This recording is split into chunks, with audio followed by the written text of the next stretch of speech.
میں جانتا تو بہت پہلے سے تھا، برسوں سے، بلکہ صدیوں سے اور شاید ازل سے، لیکن میں اس کا نام نہیں جانتا تھا۔ وہ تو بس ایک چہرہ تھا، خیال کی طرح نازک، راگنی کی طرح دلاویز، صبح کی پہلی کرن کی طرح دل فریب، نسیم سحر کی طرح سبک کرام، پھوٹتے ہوئے جھرنے کی طرح مترنم، آنکھوں میں خواب کی طرح اترتی ہوئی اور وجود میں خوشبو کی طرح سماتی ہوئی۔ کبھی زندگی کی راہ میں جب تھکن اور آبلا پائی سے قدم دوبھر ہو جاتے تو وہ یوں اچانک دکھائی دے جاتی جیسے روشنی کا شہزادہ گزرنے کو ہو اور بال کھول کے رستے پہ شام بیٹھ گئی ہو، اور پھر رات کی تاریکی میں یوں چھپ جاتی جیسے طول شب میں سحر پوشیدہ ہو۔ میں نے چہرہ دیکھا تھا، نقوش یاد نہیں، یادوں سے گزرتے محسوس کیا، سراپا یاد نہیں، مہک محسوس کی، خوشبو کا سراغ نہ ملا، روپ دیکھا تھا، رنگ کے لیے تشبیہ نہ مل سکی، آواز سنی تھی لیکن سرگم میں وہ سر نہ ملا، خامت و خم کی زیبائی کے لیے حرف و لفظ عاجز نظر آئے، بھلا جس کی سمت نہ ہو، جہت نہ ہو، قد و قال نگاہ میں نہ سما سکے ہوں، خیال جس کی خامت زیبا کا احاطہ نہ کر سکا ہو، جس کے لیے حرف و ظرف کی اصطلاح متروک ہو جائے، اس کی طرف اشارہ کیا ہو، اس کا نام کیا ہو۔ شاید اسی کو حسن مکمل کہتے ہیں کہ جہاں تکلم سکوت میں اور خاموشی گویائی میں بدل جاتی ہے۔ میں تو ہوں ہی اس مزاج کا، دشت کو دیکھتا ہوں تو گھر یاد آتا ہے، اور گھر کو دیکھتا ہوں تو دشت کی تنہائی یاد آتی ہے۔ صحرا میں بگولوں کا رقص، سمندر میں تلاطم، اور آتش فشاں کو لاوا اگلتا دیکھتا ہوں تو مسکرا اٹھتا ہوں کہ جن سے اضطراب کی بے قراری نہ سنبھل سکی، ان سے غم ہجراں کیا سنبھل سکے گا۔ ایک دن یوں ہوا کہ ہر طرف سناٹا تھا، پہاڑ ساکت، ہوا چپ، سمندر پرسکون، لیکن میرے اندر قیامت کا تلاطم تھا۔ لگتا تھا پوری کائنات درہم و برہم ہو رہی ہے اور سب کچھ بکھرنے والا ہے۔ کسی نے چپکے سے سرگوشی کی، گورا، اس کا نام گورا ہے۔ میرے منہ سے بے ساختہ نکلا کورا، وہ سامنے تھی لیکن پلک جھپکتے میں اپنی جھلک دکھلا کر غائب ہو گئی۔ میں نے پیچھے مڑ کر دیکھا، ایک شخص کھڑا تھا، کچھ میری ہی عمر کے برابر عمر رہی ہوگی، لیکن لگتا تھا کہ عشق جس آنچ میں وہ جل رہا ہے اس کی تپش مجھ تک پہنچ رہی ہے۔ رنگ کبھی گورا رہا ہوگا، لیکن زندگی کے جس سفر سے گزر کر آیا ہے اس کی دھوپ کجلا گئی ہے۔ نیم و آنکھوں پر جھکی ہوئی بوجھل پلکیں، جیسے ان کو صدیوں سے نیند کا انتظار رہا ہو۔ چہرے مہرے سے متانت آشکار، شرافت کا وقار، پیشانی پر تجربے اور تفکر کی لکیریں، سکون ایسا کہ بازیچہ اطفال ہے دنیا میرے آگے، ہوتا ہے شب و روز تماشا میرے آگے۔ کی شرح مجھے ایسے لگا جیسے میں اس شخص کو پہچانتا ہوں۔ خانماں برباد، دل برباد، خیال پرور، علم دوست، ذات میں تنہا، انجمن ساز، دشمن نواز، دوست گزیدہ، عاشق مزاج، حلم پوشاک، تدبر پیرہن، ادب قبا، سلوک مزاج، نرم کو، خوش گفتار، محرم میں حرف و لفظ، زر نگار، آتش رقم، شعلہ فشاں، شبنم بیاں، عہد نورد، صدیوں کا فرزند مجھے دیکھ کر اس کے ہونٹوں پر تبسم کی لکیر سی ابھری۔ اس نے پوچھا، کسے ڈھونڈ رہے ہو؟ میں چپ رہا۔ پھر اس نے کہا، اسے سب تلاش کرتے ہیں، زندگی بھر، ہر لمحہ، ہر پل۔ وہ ایک چہرہ ہے، چہرہ جو نفس کا آئینہ ہے، جو کتاب زندگی کا سر ورق ہے، جو فکر، خیال، تصور، سیر، سفر کا عکس ہے۔ اندیشے، سودوزیاں، حاصل اور لا حاصل، پانے اور کھونے کا حساب ہے۔ یہ حساب اتنا آسان بھی نہیں۔ اسے پا کر سب کچھ کھونے کی لذت، سب کچھ پا کر اسے کھو دینے سے زیادہ ہے۔ یہی نصاب جاں ہے، یہی حساب جاں ہے۔ لیکن قرض جاں کچھ اور ہے۔ ادا کرتے کرتے ساری زندگی بیت جاتی ہے۔ حساب جاں میں قرض کچھ اور بڑھ جاتا ہے۔ جو چہرہ تمہیں دکھائی دے گیا وہ ذوق نظر بھی ہے، ذائقہ بھی۔ جو آواز سنائی دے گئی وہ سماعت کا ذائقہ ہے۔ خوشبو تمہارے شامہ کا ذائقہ، اور لامسہ تمہارے مسام کا ذائقہ۔ ذائقہ تو بس ذائقہ ہے، تلخ و شیریں تو لذت نفس کی پسند و ناپسند کا دوسرا نام ہے۔ اور یہ نہیں کہ صرف تم کو اس چہرے کی تلاش ہے، خود اس چہرے کو بھی ایک چہرے کی تلاش ہے۔ وہ چہرہ مل جائے تو اسے روبرو کرنا ہے۔ آنکھیں فرط حیا سے جھک جائیں تو سمجھو آئینہ روبرو ہے۔ حقیقی آئینہ تو بس چہرہ ہوتا ہے، باقی تو سب فریب آئینہ ہے۔ لوگ آئینہ دیکھنے کی ہمت نہیں رکھتے، اس لیے کہ آئینہ نقاب اندر نقاب چہرے دکھا دیتا ہے۔ آئینہ تو سچ بولتا ہے، لوگ اپنے آپ سے ڈر جاتے ہیں۔ شیشوں کا آئینہ خانہ تو ہزار زاویوں سے ظاہر کو دکھا دیتا ہے۔ زینت پسندوں کے لیے ذوق زینت تو بھوکی بھکارن کو بھی ہے۔ اس کی جھولی میں بھی آئینے کے ٹکڑے دکھائی دیتے ہیں۔ باطن تو صرف اس چہرے میں ہے جس کی تلاش عمر بھر کی تلاش ہے۔ کبھی بابر زمان خاں کو وہ چہرہ مل جائے تو اس کا نام گورا ہے، اور کبھی اس چہرے کو اس کی تلاش مل جائے تو اسے جمشید عالم خاں کہتے ہیں۔ ایک بازیگر ہے اور ایک عنبر بیل۔ اب یہ تم جانو کہ کیا ہے۔ کیا نام ایک لفظ ہے، اشارہ ہے، علامت ہے، تشبیہ ہے، استعارہ ہے، آہنگ ہے، راگ ہے، رنگ ہے، موسیقی ہے، ترنم ہے، سر ہے، تال ہے، تصور ہے، خیال ہے، شعر ہے، تصویر ہے، فن ہے، خد ہے، خال ہے، بدن ہے، روشنی ہے، کلی ہے، گنچا ہے، پھول ہے، خار ہے، خوشبو ہے، کسک ہے، آرام ہے، آزار ہے، مسرت ہے، تبسم ہے، ہنسی ہے، غم ہے، آہ ہے، آنسو ہے، گریہ ہے، کرب ہے، اضطراب ہے، بے خودی ہے، مدہوشی ہے، کیف ہے، کم ہے، نشہ ہے، سرور ہے، یا یہ سب کچھ بھی نہیں؟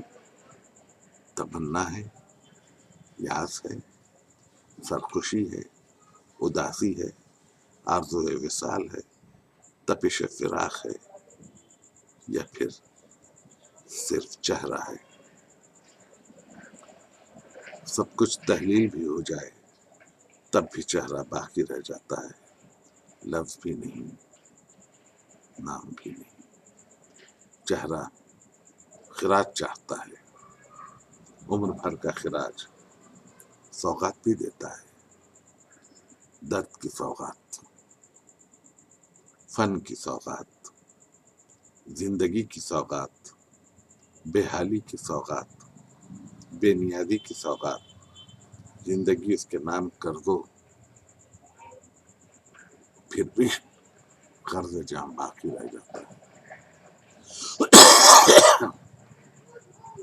ایک جھلک پانے کی تمنا ساری عمر کا خراج چاہتی ہے۔ وہ رکا، پان نکال کر منہ میں رکھا، داہنے گال میں کچھ دیر خلا میں تکتا رہا، پھر کہا ہر شخص کی زندگی میں کورا ہے۔ لینارڈو زندگی بھر اس چہرے کو تلاش کرتا رہا، وہ اسے مونالیزا کی صورت میں ملا۔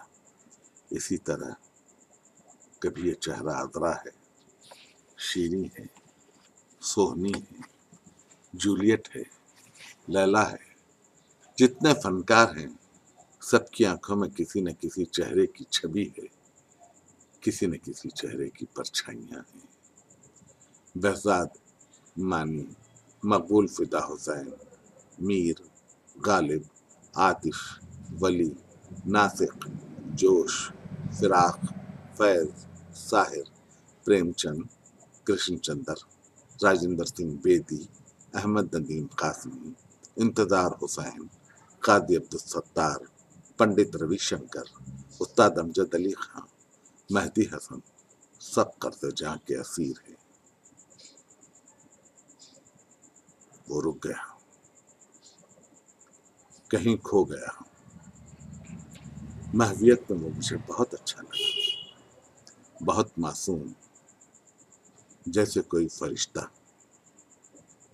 جیسے کوئی بچہ، جیسے نئی صبح کا طلوع ہوتا ہوا سورج، جیسے امن کا سفید پرندہ، صدیوں کا فرزند۔ میرے دل میں اس کے لیے محبت بھی ابھری، احترام بھی۔ میں نے نرمی سے پوچھا آپ کا نام؟ کہا کیا چہرہ کافی نہیں؟ پھر خود ہی کہا نام تو ہوتا ہی ہے۔ چہرے کے طلسم کو کھولنے کا حرف خفی نام ہی ہے۔ خود کلامی کے انداز سے کہا اب تو مجھے اپنا نام بھی یاد کرنا پڑتا ہے۔ ہجرت نصیبوں کے گھر ہی نہیں بدلتے، سب کچھ بدل جاتا ہے۔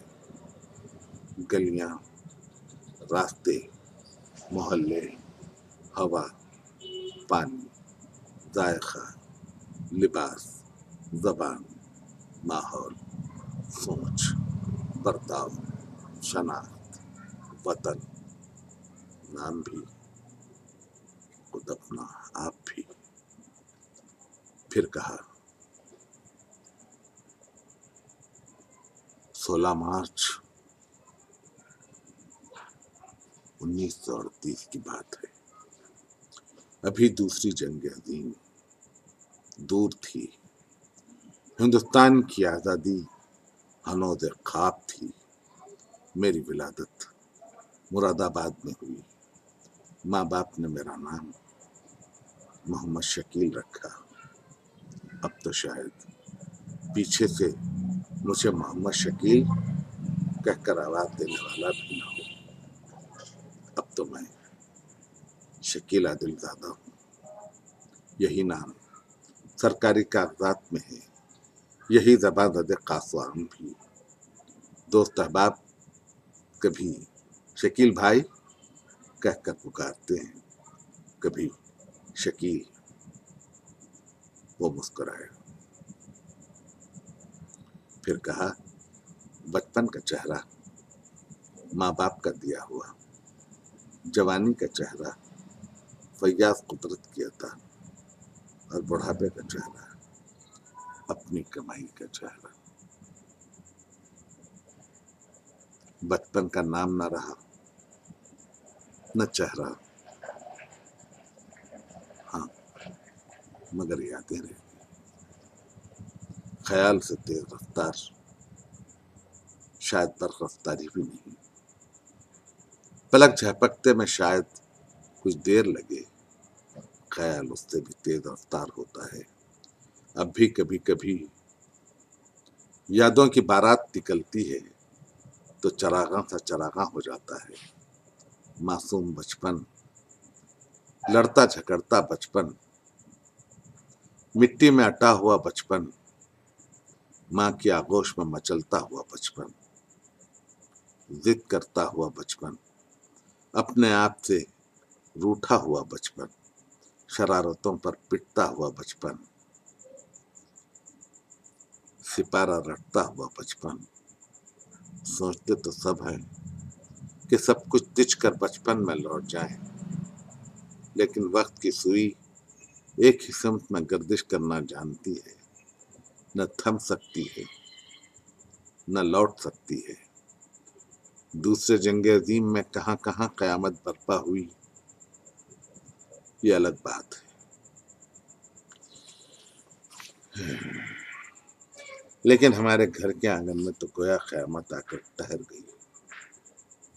1944 میں ابا گزر گئے۔ میرے نانا محمد شریف صاحب تھے بھی نہایت شریف۔ یہ وہ دور تھا جہاں شرافت اپنے پورے مفہوم کے ساتھ تھی۔ اس دور میں تو پھٹی چٹائی پہ راحت بھی تھی، سکون بھی تھا۔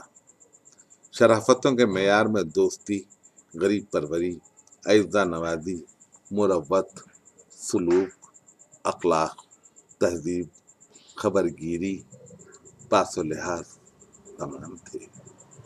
آج کی طرح سجے ہوئے گھر اور جامع دیوی شرافت کا معیار نہیں تھا۔ نانا نے میری ماں اور ہم تینوں بھائیوں کو، بہن کو اپنی کفالت میں لے لیا۔ مجھے سب ہے یاد ذرا ذرا کہ میں ابا کے ساتھ مشاعروں میں جایا کرتا تھا۔ اسی زمانے میں جگر مراد آبادی کو بھی دیکھا تھا۔ ان کا گھر لال باغ میں تھا اور یہ ہمارے محلے رفت پورہ سے متصل تھا۔ مشاعروں میں تو ان کی کیفیت کچھ اور ہوتی تھی۔ ابا سے ان کی اچھی دوستی تھی، گہرا سانولا رنگ تھا، دراز دل سے، لیکن چہرہ مہرہ پرکشش تھا۔ رئیس امروی، کوکب صاحب اور میرے والد میں بہت گہری چھلتی تھی۔ ان تینوں نے ایک رسالہ نکالا تھا، مسافر۔ جس دن ابا کا انتقال ہوا، تدفین کے بعد کوکب صاحب نے ایک چیخ ماری اور ہمیشہ کے لیے ذہنی توازن کھو بیٹھے۔ میں سب کچھ دیکھتا رہا، یوں میں ایک لمحے میں اپنا بچپن کھو بیٹھا۔ نانا نے مجھے دیوبند کے مدرسہ قاسمیہ میں حفظ قرآن کے لیے بٹھلا دیا۔ مار تو میں نے بہت کھائی، لیکن حفظ قرآن نے مجھے زبان پر عبور کا گر سکھلا دیا۔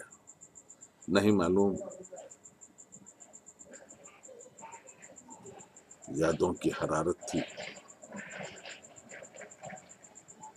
یا جذبات کی آنچ۔ شکیل عادل دادا کے چہرے پر پیاس کی سی کیفیت دکھائی دی۔ میں نے سراہی سے مٹی کے کٹورے میں پانی بھر کر انہیں پیش کیا۔ انہوں نے دونوں ہاتھوں سے کٹورا تھام لیا، 2 گھونٹ لے کر دیر تک پانی کو تکتے رہے، پھر تپتے ہوئے صحرا کو دیکھا اور کہا، مجھے اور کچھ نہیں کہنا ہے۔ آپ کے پاس میرا حرف قفی بھی ہے، جامع سفال بھی۔ جن کے پاس جامع سفال ہوتا ہے ان سے کچھ کہنا کیا، دکھلانا کیا۔ جن کے آگے جامع جم کی توقیر نہ ہو، وہ اپنے جامع سفال میں سب کچھ دیکھ لیتے ہیں، ماضی بھی، حال بھی، اور پھر یہ بھی کہ اور لے آئیں گے۔ بازار سے جو ٹوٹ گیا، جامع جم سے یہ میرا جامع سفال اچھا ہے۔ سب رنگ نہادہ، شکیل عادل زادہ۔